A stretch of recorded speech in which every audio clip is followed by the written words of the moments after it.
Hello, dear friends. This is Cardiac Radio at 11 p.m., nourishing our souls together. We are here to study another chapter from the book Jesus in the Home. More than ever, we need Jesus in our hearts.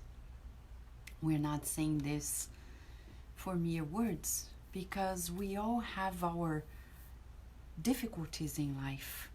And more we find the consoling and reasonable proposal that we are given by the Master. Today we're going to study chapter 38, which is, I would say, the chapter Justifiable Argumentation sounds like therapy time. It's as if today we are before the psychotherapist. Jesus is our psychotherapist. Are you ready? It's one of the most beautiful chapters because it speaks directly to our hearts, to what majority of people feel. And you may feel that this chapter resonates with you as well. You ready? Welcome, friends, to Cardiac Radio. More than ever, we need nourishment for our souls to really feel how God's just and good nature and the all-powerful nature combines in the equation of our lives, combines with our free will. And at the end of the day, how do we feel the providence of God in spite of the misunderstood situations in life? Enough with the introduction. Welcome, dear souls. Now we're here. Let us grow. Let us love. Let us serve.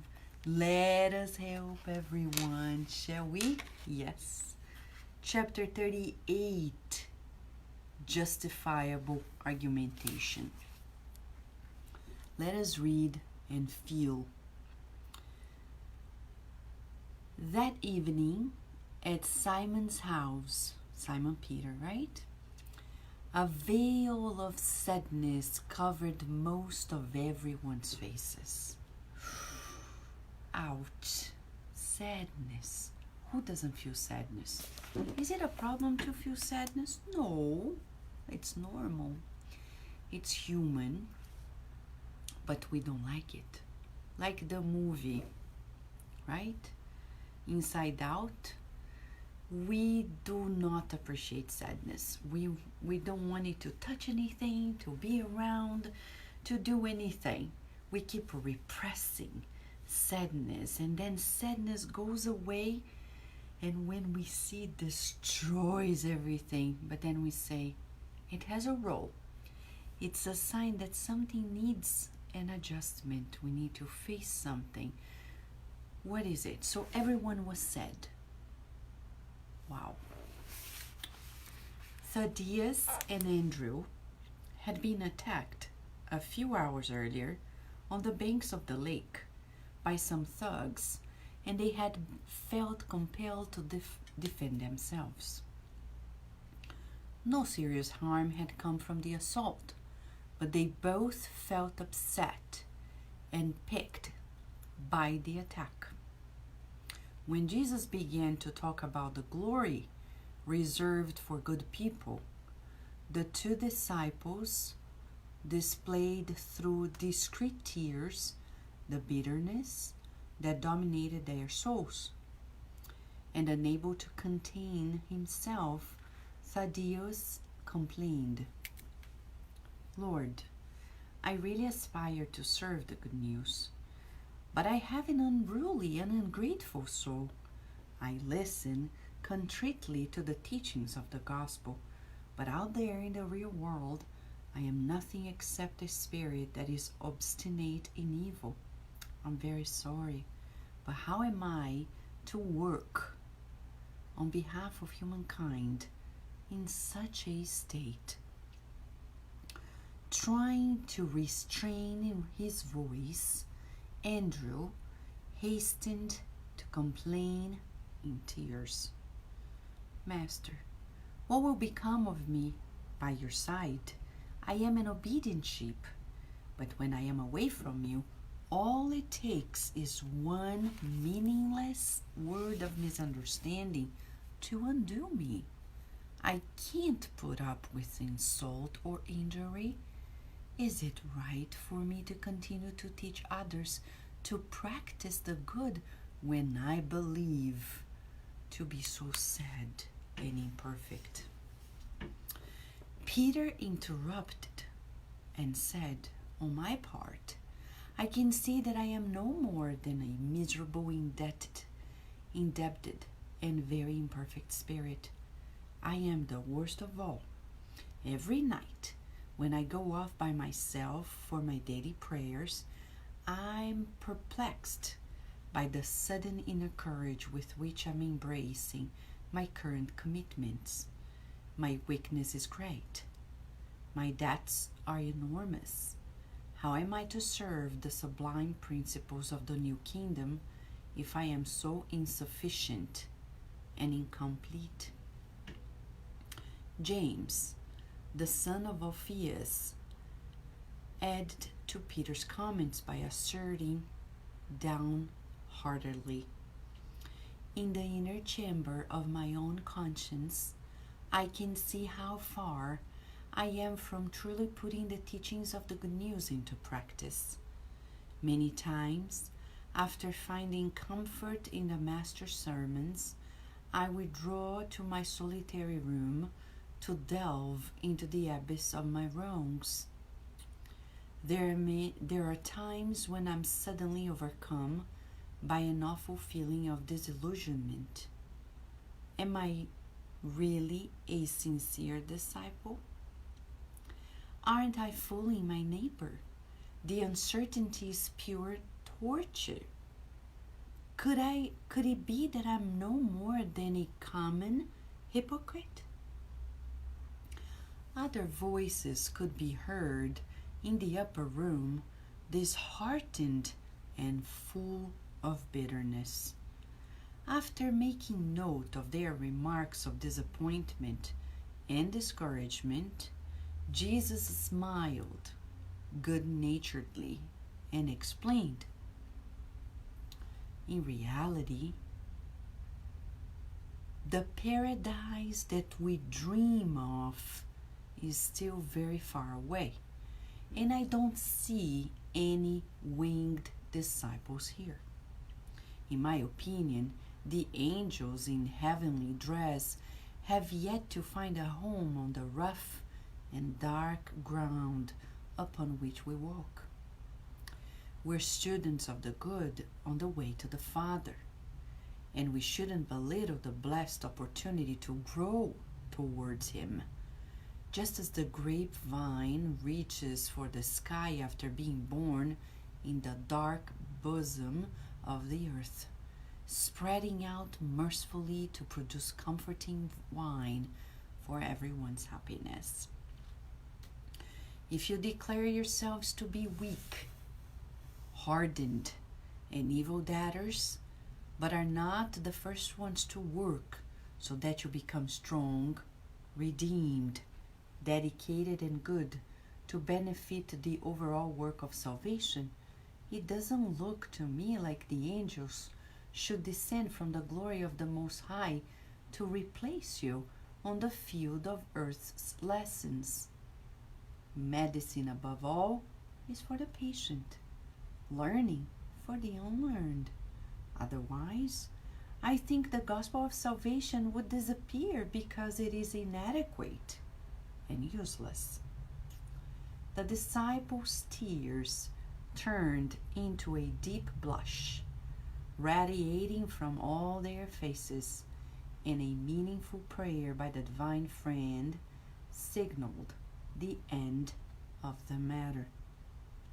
Isn't that how you may feel? We may feel, right? Isn't that how we feel oftentimes? Like we love these lessons. The minute we start living our lives, boom, we feel like, oh my gosh, I thought I learned it and then I didn't. How can I keep helping others or practicing the good when I feel that I react? So let's go back and see where lies the main complaints or the observations, shall we? Let's go back.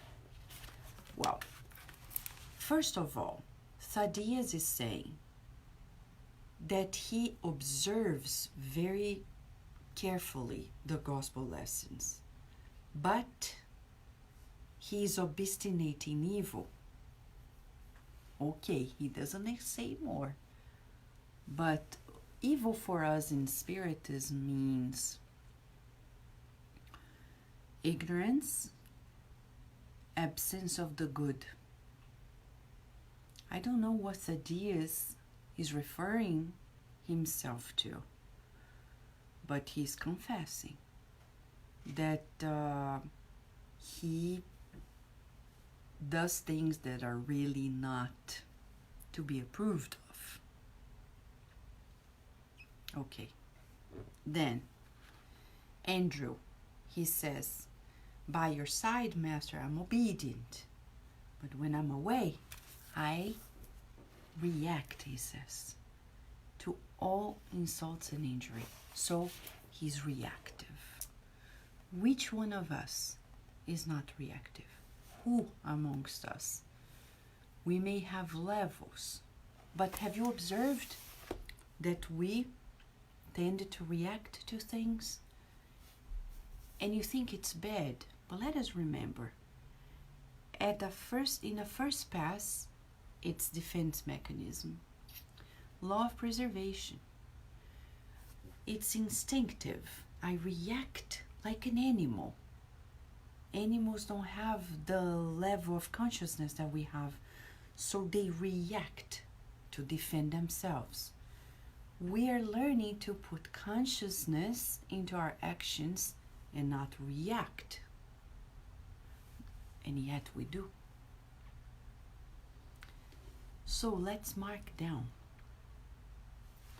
Thaddeus talks about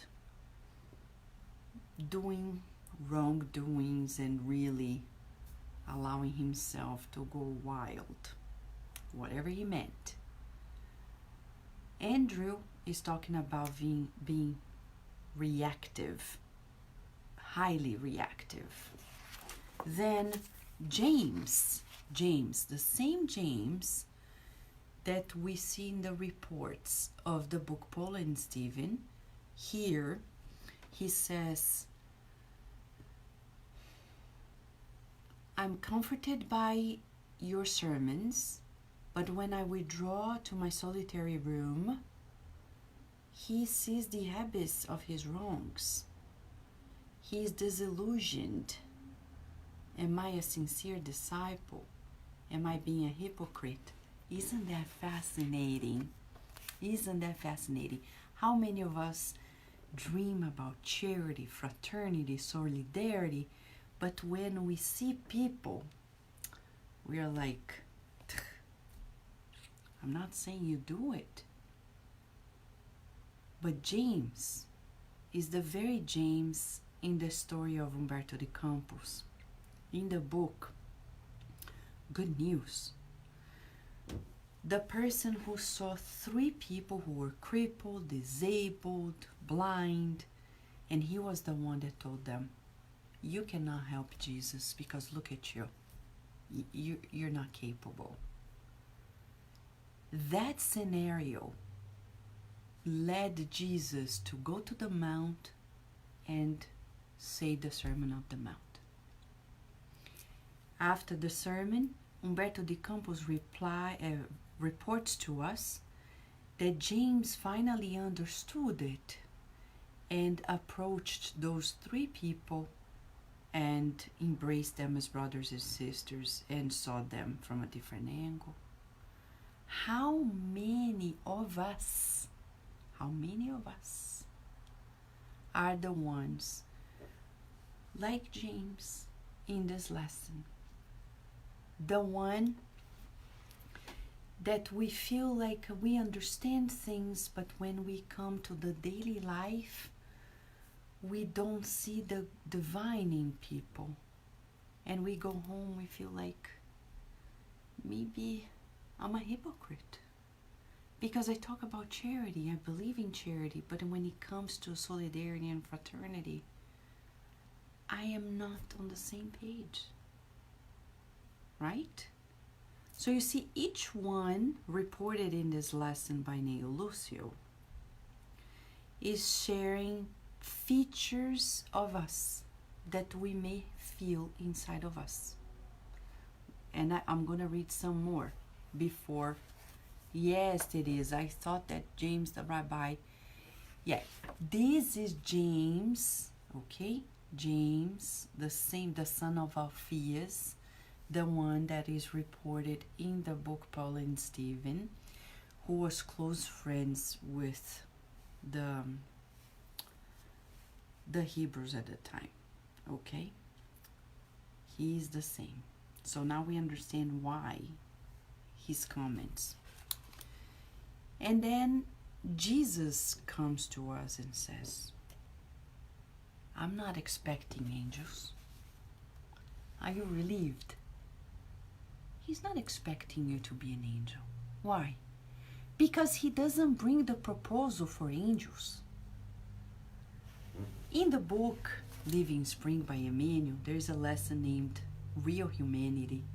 In that lesson, it's so beautiful because Emmanuel discloses to us that Jesus came to propose real humanity, not angelic state. We are far from the angelic state. Jesus didn't come to model and exemplify what it is to be an angel, because angels do not need to be incarnated. They are already at a pure state. When we go to questions 100 onwards in the Spirit's book by Kardec, okay? When we hear that, we understand, when we read it, the hierarchy of spirits.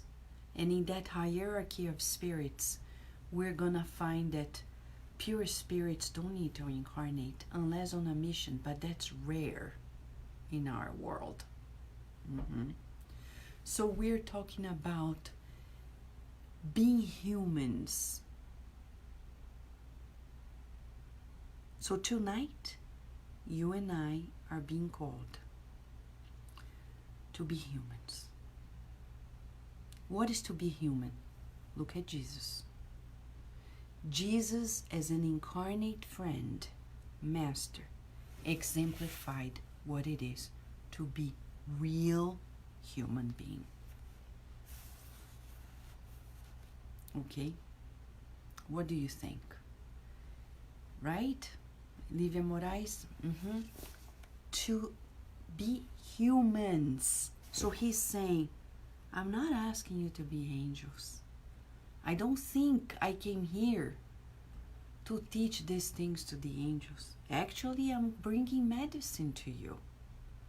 And only those who need it. I'm teaching to those who don't know. The angels don't need these teachings because they already know. So he's saying, chill out. Yes. Take it easy. So he's singing to the disciples. Take it easy. Take it easy. Right? Take it easy, friends. No. You're getting confused about this. You don't need to be that hard on yourselves. Just embrace the proposal. And he said, my proposal is light, easy, in the sense it's just a natural step of evolution. If we could compare the proposal of the Christ to anything else, it would be to a curriculum in a school. To the good student, it's easy, because the good student is focused, driven, prepared, ready. The good student is not dreaming about the break, recess, vacation. But why is it hard for bad students? Because bad students don't want to be there. They don't want to learn. They want to be on recess. They want to be lazy, do nothing. Remember yesterday, the idle son? You see how this book is didactically formed for us? Neio Lucio, like an educator, is saying, if we get rid of our laziness, we will learn it. So just keep on practicing and practicing and practicing. In the book Evolution in Two Worlds, Andrea Lewis reports to us two things that we cannot forget of all the things. It took us 1.5 billion years to go from a spiritual monad to the age of reason. 1.5 billion years. And what does that mean? 1.5 billion years. It means to us that it takes time. In other parts of the book, he teaches us that we are learning beings by nature. That we learn through effort and repetition. That before spontaneity comes discipline. Meaning, we need to make an effort in order to make things become second nature. So when Thaddeus, Peter, and James are bringing out their justifiable argumentation, as Neio Lucio titles it, Jesus is coming and saying, don't worry, keep working on it. It's normal what you're feeling. So he's validating. You're right. You see the kindness of Jesus. Now let's go to the non-verbal lesson, because I think it becomes clearer when we get the in between the lines of Jesus' verbal lesson. Jesus smiled good-naturedly and explained. First, he made notes of the remarks of disappointment and discouragement. So, he's a good listener to you, to me, to everyone. If you want to talk to Jesus, you bet he's going to listen to you.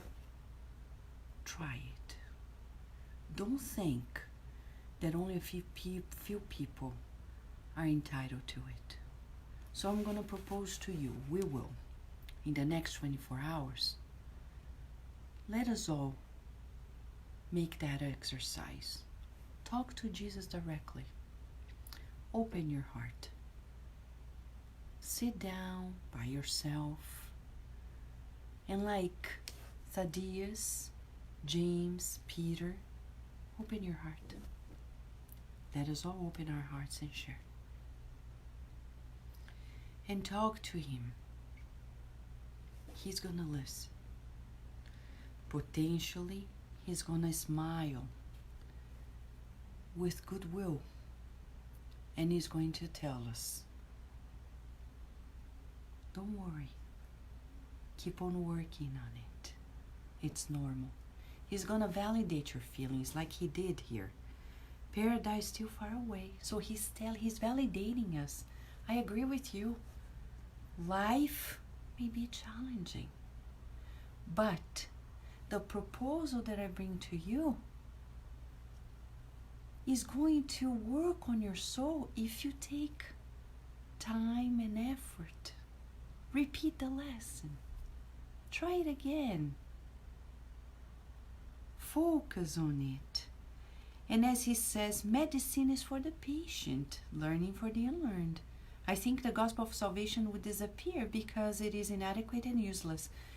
So Teresa Castro is asking, why does he say that? Because he's talking about the angels. He's saying, if I were to come here and say these things and give this proposal of the good news to the angels, I don't need to teach this to the angels. Okay, Teresa, thank you for asking this.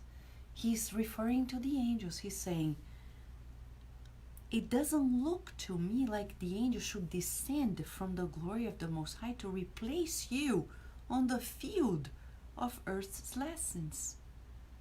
So who needs this medicine? He's saying the gospel is medicine. Take the pills. He's saying the teaching is for those who don't know. But for the angels, this gospel of salvation, they don't need it. Who needs it? I do. You do too? Right, we need it. I need this medication. I need this teaching. So it's also natural that we feel disillusioned and discouraged. It's natural, okay? It's very natural. So we are at a stage to open ourselves and expand. As the universe is expanding constantly, we are always invited to our inner expansion, the expansion of our consciousness.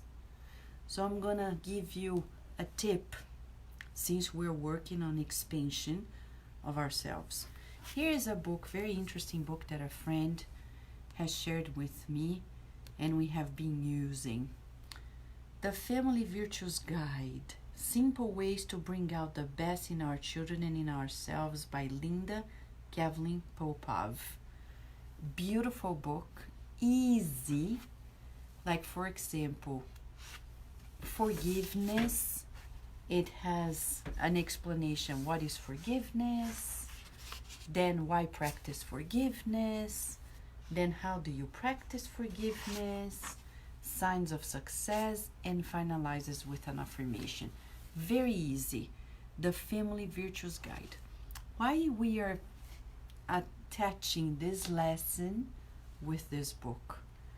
Because in the program of Jesus' proposal, we need to expand ourselves in terms of virtues. The more we go to the school of virtuous proposal, the more we expand ourselves. That's what the gospel of Jesus brings to us ultimately. Okay? All right? All right, friends. Let me say hi to our beautiful friends who have been here creating this current of learning and loving and service. Hello, Melissa. How have you been? Carol Correia, welcome. Daisy, welcome, Daisy. Nora Brasil. Teresa Castro, how have you been, friends? Leia Severo. Quentin, welcome. Lívia Moraes, what a joy. Dulce. Marilda, big hug to you, Marilda. John Da Rosa, how are you? Karina Alice, big hug to you, Karina. Rosa Maria from Panama, beautiful Panama, super hug on all of you. Cristiano Santos, welcome. Sol Souza, how are you? Renata, big hug to you. And Maxi. José Eduardo Ciolin, how are you? Jacob, welcome, Jacob. Thank you, Adele, for being here with us. Exactly, Teresa. Teaching with inadequacy, and that's why we need affirmations. We need to share always with our own selves self-acceptance and self-approval. Jesus says, love God above all things. Love others as we love ourselves. Right, Rudy? So, at the end of the day, why am I showing this book? Because we need to affirm. Be positive with ourselves. Instead of doing like, I'm bad, I'm not good enough with this course. we can say, I am a learning being, and I am loving, I am kind, and I have potential to be even more kinder, more loving, more charitable, right? That's why we focus on the song. I am a child of God, because that's the focus. I'm divine. I'm in a sculpture of God. I cannot blame myself and trash myself out. It's not gonna help. So I need to approve of myself, accept myself, nourish myself, knowing that God is taking care of me, so I'll be able to do that horizontal relationship with others in a positive and effective manner. Shall we, friends, forgiving ourselves, being compassionate towards ourselves, right, Carol? Okay? Let us pray, friends. Let us pray, so in the next 24 hours, let us talk to the Master. Shall we? That's our exercise, okay? In the next 24 hours, find some time during the day or night to open your heart to the Master. Try him. See what you get. He's a good listener. He validates you, and he will give you a hand. I'm sure about it. Oh, Jesus. What a beautiful universe to find out that you were assigned by God to guide our lives. It seems far away from us, but with your loving team spread out in the world, we have felt ourselves closer and closer to you. Your peaceful proposal embraces us in the certainty that all we need to do is to apply ourselves as good students. Thank you for your humility when you said in the lesson today that we are students growing towards God. How humble of you to equalize yourself. And we know it's not false modesty. We know that we're equally loved by God. May we learn it with you as we feel your loving kindness towards us. Thank you so much for your loving presence, and may we'll be in direct communication with you today and always, and so be it. Thank you, friends. See you tomorrow. Tomorrow the lesson is unprecedented. Come back, because it's a striking lesson. It's titled The Power of the Darkness, but it's beautiful. Lesson from Jesus, stories by the Master, here at Kardec Radio, always nourishing our souls. Thank you, friends.